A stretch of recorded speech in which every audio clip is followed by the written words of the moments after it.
สบายดีท่านผู้ชมอีกทีหนึ่งเนาะวันนี้เป็นมื้อวันอาทิตย์ข้าพเจ้ามาที่เดิมพี่น้องวัดลาวธรรมสัจจะเนาะเป็นมีรายการเฉลิมฉลองบุญปีใหม่เนาะเป็นมื้อที่2วันนี้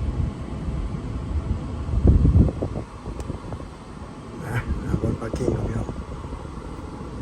โอเค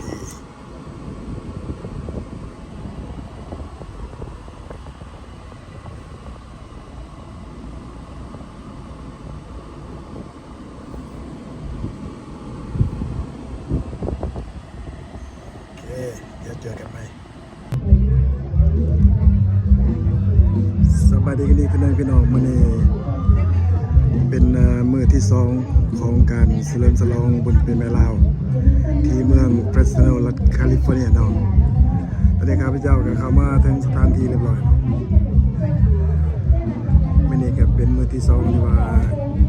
คิดว่าคนก็หลายพอสมควรเนาะ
มันยังเว้นอยู่เด้ยัง5 กว่าบ่าย1 ถึง 2 โมง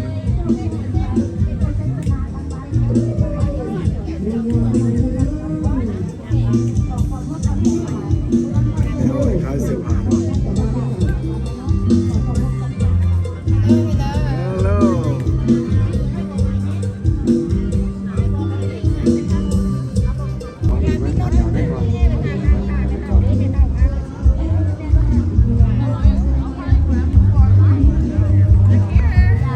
เจ้าประกาศ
พิเศษนะ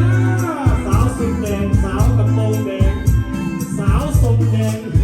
เอาเต็มที่เต็มที่เต็มที่มวนเต็มที่บ้านเราสีสันในงานน้องๆมวนมวนมวนเต็มที่เลย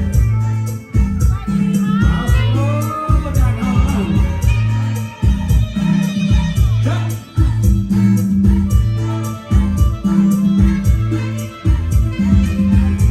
ทักไหน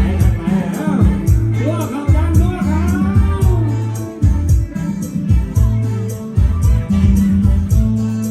ลงมองและทำฉับ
อบใจประธานผู้ชมทุกท่านที่เข้ามาติดตามเด้อ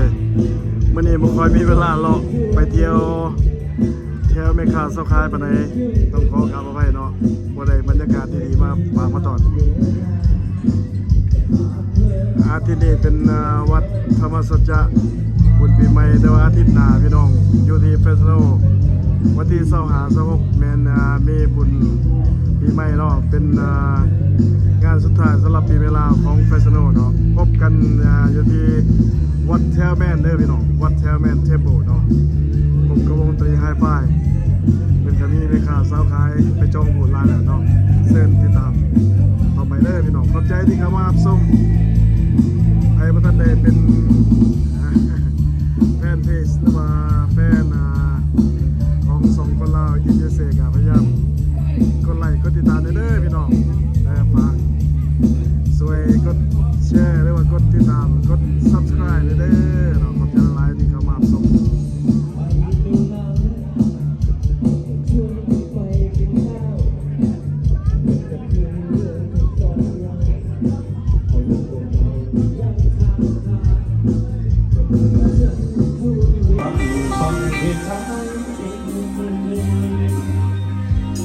หน้าเวที